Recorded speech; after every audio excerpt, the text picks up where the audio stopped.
Hola, soy Patricio y ahora explicando oscilaciones y amortiguadas. Entonces, es muy similar a las oscilaciones normales, al movimiento armónico simple. Por ejemplo, podríamos tener un resorte que está basado en una masa. Ya sabemos que existe una fuerza en ese tipo de casos, y es que si yo, por ejemplo, agarro la masa y la estiro a la derecha, eh, digamos X positivo, entonces, producto de ese estiramiento, la partícula va a recibir una fuerza negativa, ¿cierto? Entonces, ahí está esa fuerza, F igual menos KX, donde ese menos se agrega porque yo quiero modelar la fuerza de tal manera en la que si yo voy a los positivos, la fuerza me tira a los negativos, y si yo voy a los negativos, la fuerza me tira a los positivos. Esa es la gracia de ese menos. Esa fuerza nosotros ya sabemos que produce un movimiento armónico simple. Pero acá vamos a agregar otra fuerza, que es esa F' que está arriba, que si lo notan es menos una lambda por velocidad. ¿Qué quiere decir eso? Entonces, si yo por ejemplo tengo una partícula, también puede ser adosada a un resorte, y yo estiro ese resorte, ¿ya? Lo estiro, y lo suelto, la partícula se va a mover hacia este lado, con cierta rapidez. La cuestión es que vamos a pensar que este resorte, por ejemplo, está en miel. ¿Qué quiere decir eso? Que entre más rápido vaya la partícula, por ejemplo, hacia este lado, más resistencia va a sentir, y por tanto va a haber una fuerza de roce que lo va a estar tirando hacia el otro lado. O sea, si se está moviendo con mucha velocidad ya, la fuerza me va a estar tirando hacia este lado. Una fuerza de roce. También estas cosas pasan, por ejemplo, cuando uno suelta algo desde el cielo, la cuestión va cayendo. Como va cayendo, si va cayendo muy rápido, va a estar chocando con más partículas de aire al mismo tiempo. Entonces, como está chocando más, hay una fuerza que se está poniendo mucho más hacia la otra dirección. Entonces hay una fuerza que tiende a hacer que las cosas frenen. Entre más velocidad, más va a estar chocando, entonces más se va a frenar.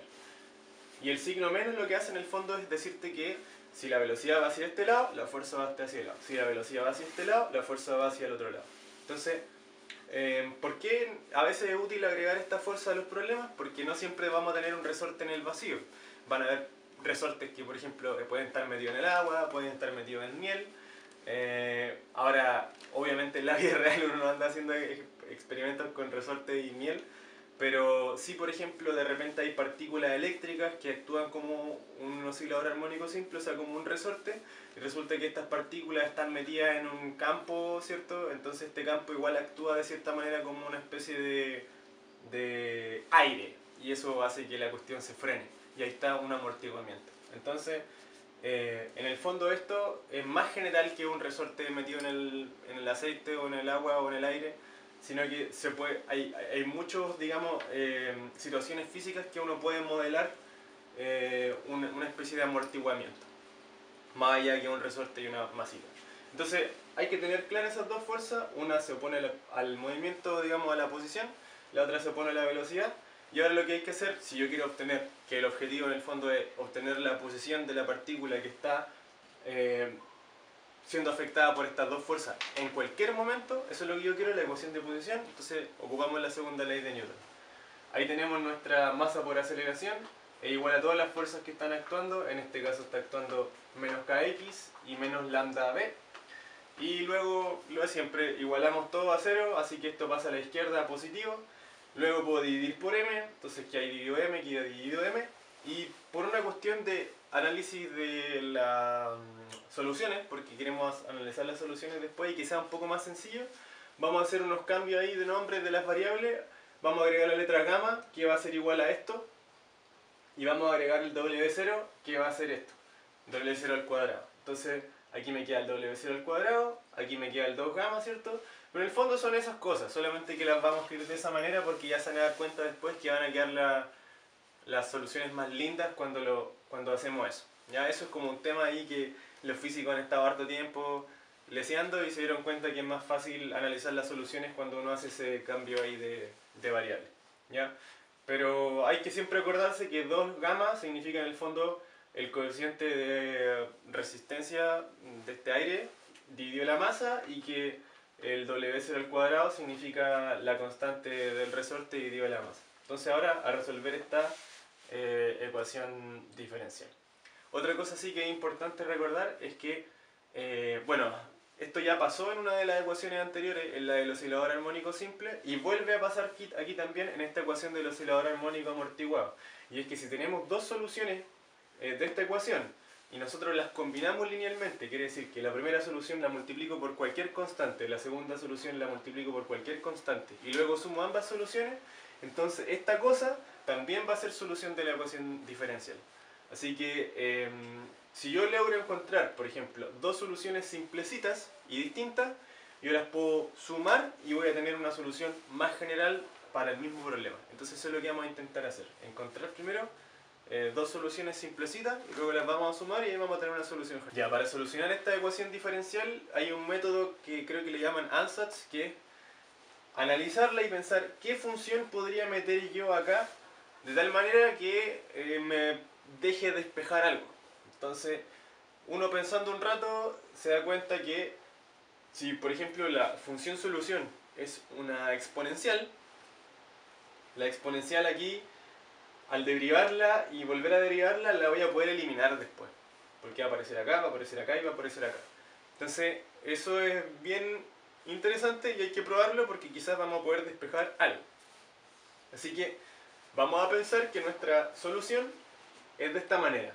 Nuestra solución, vamos a decir, es una función exponencial elevada a una constante por t. A esa constante le vamos a poner puerta, ¿ya? La constante puerta. Entonces, porque no me acuerdo cómo se llama ese símbolo.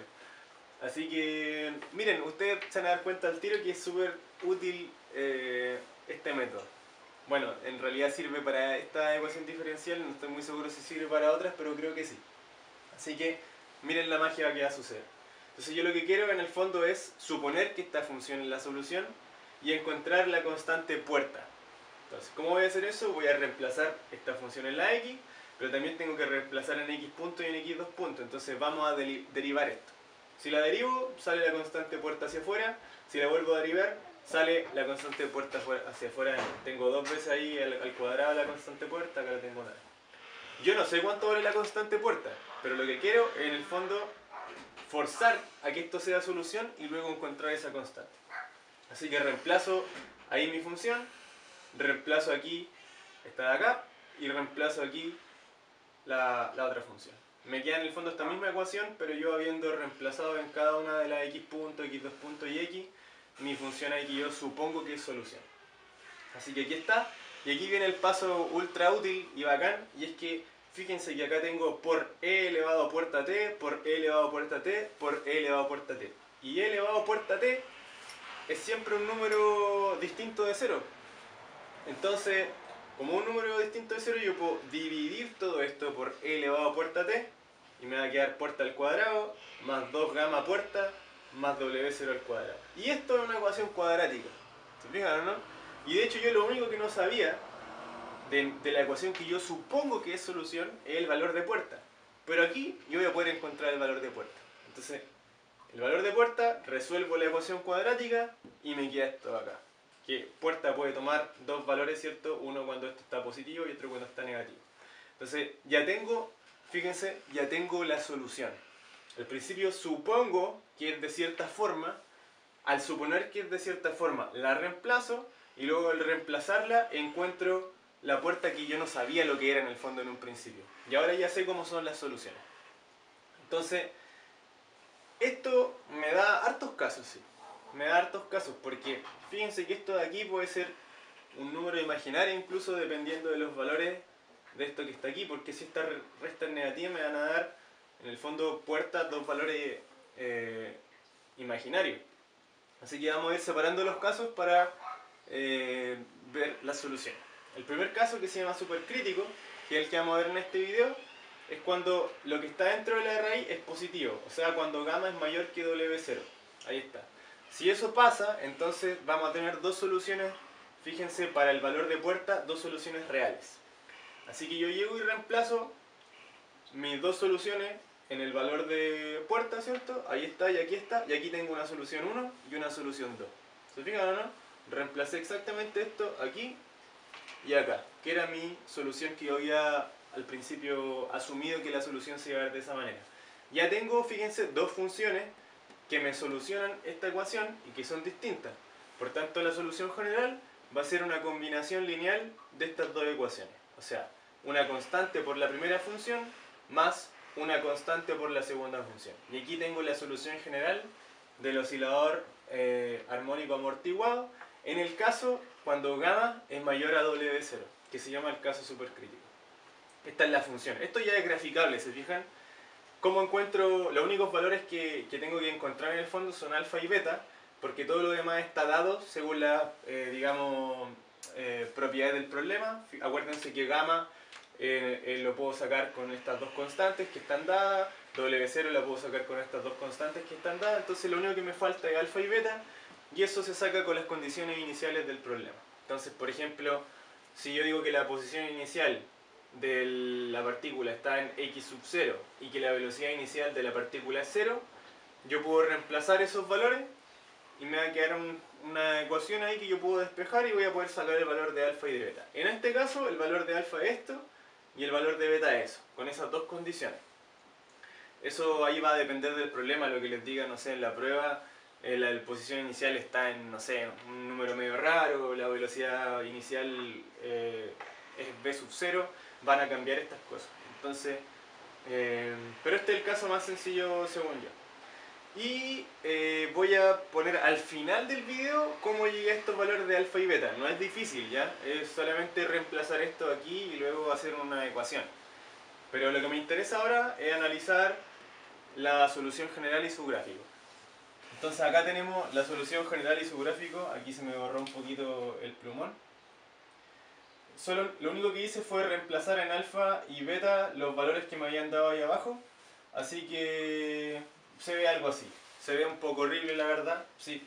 Pero no es tan difícil si uno se pone a pensar. Acá lo que vamos a tratar de hacer es pensar cómo hacer el gráfico final analizando cada una de las partes de esta solución general. Ya, entonces ahora vamos a analizar la solución para ver más o menos cuál va a ser el dibujito que va a haber al final. Y fíjense que acá tenemos dos funciones exponenciales. Aquí tenemos un exponente negativo, que si se dan cuenta no es tan negativo como este de acá, porque aquí tenemos sí o sí dos números negativos, acá en cambio tenemos uno positivo y uno negativo. Este sabemos sí o sí que es negativo, esta vez uno puede tender a confundirse, pero este también siempre es negativo. Fíjense que eso pasa porque este número que está aquí dentro de la raíz siempre es un poco más chico en valor absoluto que gamma. Porque aquí se dan cuenta que en el fondo es gamma al cuadrado en raíz, pero menos otro número, que también es positivo. Entonces esto me va a achicar el valor de gamma al cuadrado dentro de una raíz. Y justo el valor de gamma al cuadrado dentro de una raíz es exactamente gamma, así que esto tiene que ser un poquito más chico que gamma.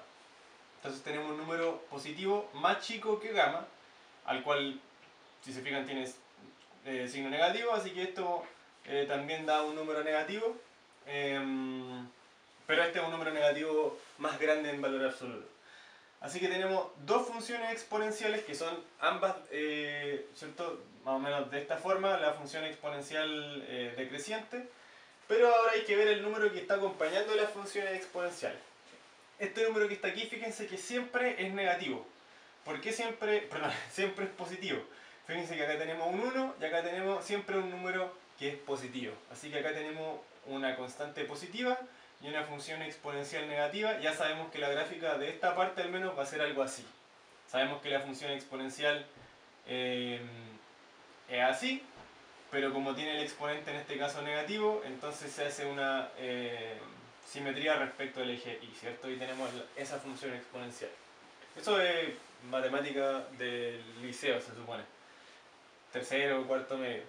Y acá tenemos la misma exponencial, pero ahora acá tenemos un número negativo. Entonces acá este número negativo me va a hacer que esta función se haga una simetría respecto al eje X. Ahora, ¿por qué este número de acá es negativo? Ustedes pueden analizarlo. Fíjense que acá tenemos un 1, tenemos este número que está acá, pero este número que está aquí siempre va a ser más grande que 1. Siempre va a ser más grande que 1. Si ustedes quieren revisar, pueden darse varios ejemplos, pero si se dan cuenta, este número que está aquí abajo siempre va a ser un poquito más chico que el número que está arriba. O sea, vamos a tener una fracción en la que el número que está arriba es más grande que el número que está abajo, y eso es un número mayor que 1, y si a uno le resto un número mayor que 1 me da un número negativo. Así que tenemos que en el fondo nuestra exponencial, que era así por tener un signo negativo en el exponente, ahora por tener también una constante negativa que lo está acompañando, se da vuelta hacia este lado. Ahora, esta tiene un número más negativo en el exponente en comparación a esta, así que esta es mucho más, digamos, inclinada, o sea, decrece mucho más rápido, se acerca al cero mucho más rápido en comparación a esta.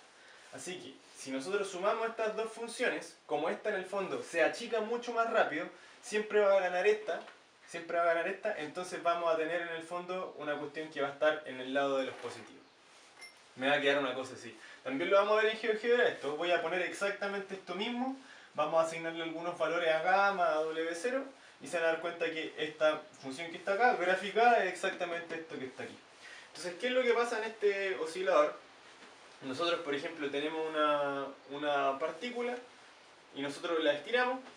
Entonces, ¿qué va a pasar? Yo la voy a soltar y en el caso supercrítico lo que pasa es que esta cuestión ni siquiera alcanza a dar una oscilación. La cuestión empieza a volver al punto de equilibrio, pero está tan denso el ambiente, está tan denso que al final ni siquiera pasa hacia el otro lado. Entonces yo tenía, por ejemplo, el resorte, lo estiro, lo suelto, la cuestión va a ser así y de repente va cada vez más lento, tratar de aproximarse al punto de equilibrio y nunca va a llegar tampoco al punto de equilibrio, al menos en el ideal físico, ¿cierto? Siempre va a intentar volver al punto del equilibrio, pero ahí ya como que ya casi como que se detiene prácticamente. Este caso pasa exactamente cuando gamma es mayor que W0. Nosotros ya sabemos quién es gamma. Gamma en este caso sería lambda partido 2m, y eso tiene que ser mayor que W0, que sería raíz de k partido m. O sea, cuando se dan esas relaciones entre las masas y las constantes, nosotros vamos a tener aquí el caso supercrítico, que ni siquiera va a alcanzar a dar una oscilación esto, porque esto pasa cuando es más grande la densidad. ¿Ya? La densidad es muy grande. Si se dan cuenta, este número va a ser más grande entre lambda sea mayor, y lambda era justamente la constante que me habla un poco sobre la viscosidad del medio en el que está este resorte. Así que tenemos esta condición y ya sabemos que la cuestión no va a dar ni siquiera una oscilación. El caso 2 y el caso 3 los vamos a ver en los siguientes videos. Que es cuando gamma es igual a W0 y el otro es cuando gamma es menor que W0. Bueno, y aquí vemos el caso. Tenemos que la ecuación roja está acá, f de x. La azul es la g de x, que son exactamente las fórmulas que estaban en la pizarra, pero con estos datos de aquí. Y bueno, vendría siendo gamma. Y aquí está la suma de ambas, que es la naranja, que es esta de acá. Es en el fondo la ecuación de movimiento respecto al tiempo. Entonces va a partir en 2 y va a ir bajando hasta que va a ir a tocar el 0. Y eso, la roja siempre es positiva, la azul siempre es negativa. Eso lo analizamos nosotros de la ecuación. Y eso. Ahí ven cómo se va acercando al 0.